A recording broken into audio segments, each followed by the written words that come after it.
So if one is inclined to be a humanitarian and concerned about other people and how they're doing and not having starvation, and even environment, if you're concerned about the environment, strict property rights is the way you protect the environment, not through specialized regulations from the government. They can trade and buy permits to pollute, but there's a way on the private property. So all these concerns are much better taken care of in a free society and not being dependent on bureaucrats and politicians going to Washington and then grabbing influence in all these areas.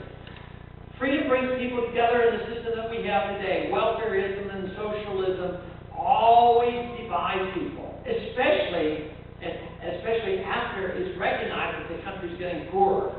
And that's where we are today. We are getting poorer, although on the surface there seems to be still a lot of prosperity. It's based on debt. People are getting poorer today because their house values are going down, and they borrowed against the house equity. And the country is poorer because we owe more money than ever before. $2.5 trillion we owe. And the entitled obligations of $72 trillion.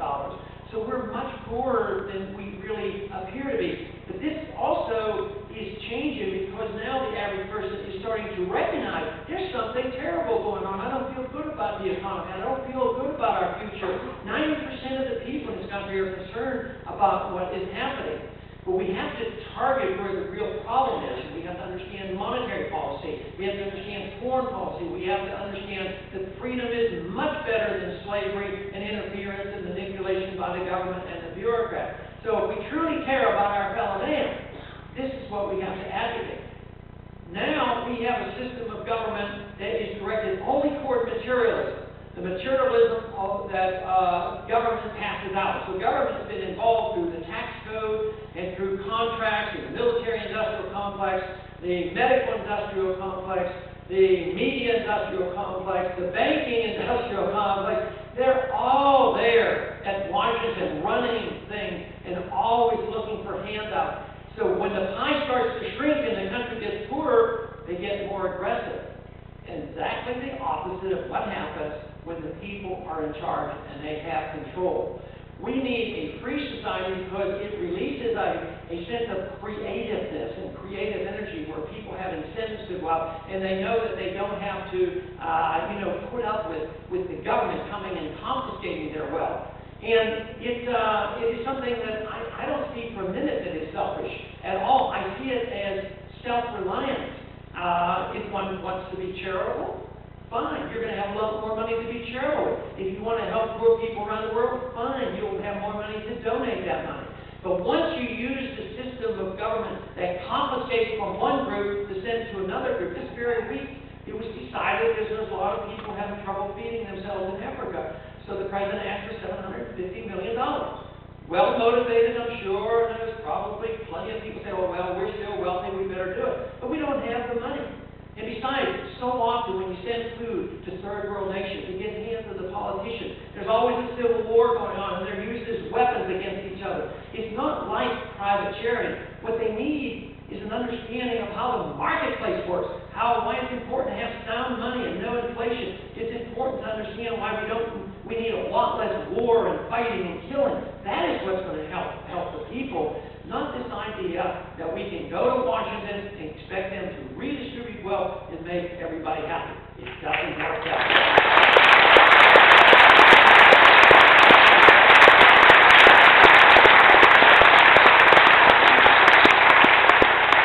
How about in the case of sovereignty? The real sovereignty is with the individual, because we have a right to our life and we have a right to our liberty. We should assume responsibility for ourselves. But the Constitution permits an adequate amount of government to exist at all the state levels, but it's severely restricted government the government to accumulate power and authority at the central level. But we have lost that notion. Everything goes to Washington. The sovereignty of the state and the individual is essentially been gone. So if you look at your public education system, it's in shambles because it's all controlled in Washington. They just finally did a study. This week it came out and said, you know what? They did a test. They had one group over here that was following No Child Left Behind, and another group over here that didn't have it. And guess what? The results were identical. All that money, all that nonsense, coming out of conservative Republicans who used to run on the idea that we get rid of the Department of Education. So we finally get the House and the Senate and the presidency. What do? We double the Department of Education. It makes no sense whatsoever. And yet we don't seem to wake up, and that's what I think we've been trying to do in this campaign. It has been very pleasing to me that so many have responded so favorably around the country, and to me this is very encouraging. But the sovereignty issue goes not only up to Washington, D.C., but we have over the many years, especially since World War II, that we need even government above our own national government. I don't believe that. I don't believe for a minute that our liberties...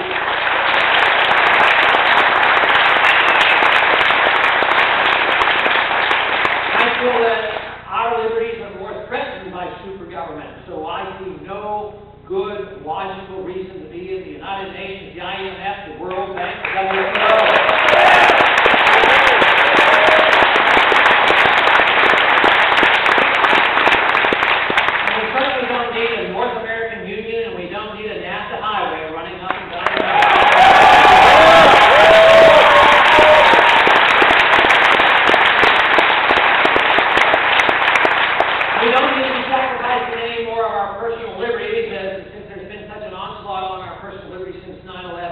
One thing with certainty that we do not need is we do not need a national ID card. We need to opt out of the PR.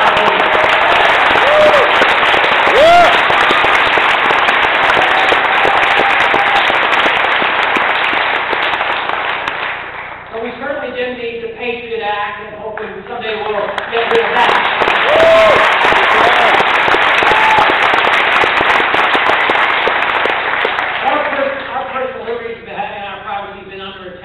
Even before 9/11. Matter of fact, much of the Patriot Act had been written before 9/11. Plans have been delayed. They're just looking for the opportunity. Sometimes they use the opportunity to invade our privacy financially and make sure all the taxes are paid. And also the other war that goes on constantly, they use to find out what everybody's doing. That, of course, is the illogical and very dangerous war on drugs.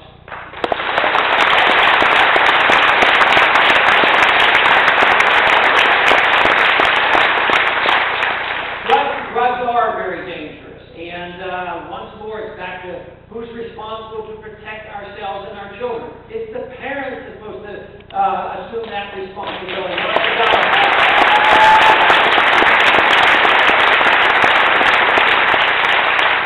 We generally accept the notion that government shouldn't interfere where we put into our brain or into our soul. We allow a certain amount of freedom there, but it seems like we have sacrificed so readily this whole idea that we should make the decision what we put into our mouths and into our lungs. That should be a personal decision, not a government decision.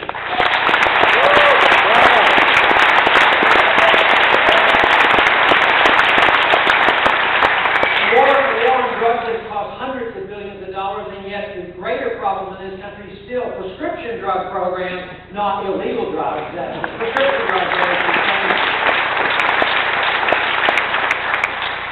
So we have laws now in certain states being passed that say, well, for medical reasons, people that are dying with cancer and people dying with AIDS, and they can benefit by medical marijuana, the states want to legalize it. But what do we do in the federal level? We come in and say, oh, absolutely not, because we are compassionate people, and we want to make sure the federal government will put you in jail, even if you're sick, because you smoke marijuana. It makes no sense at all.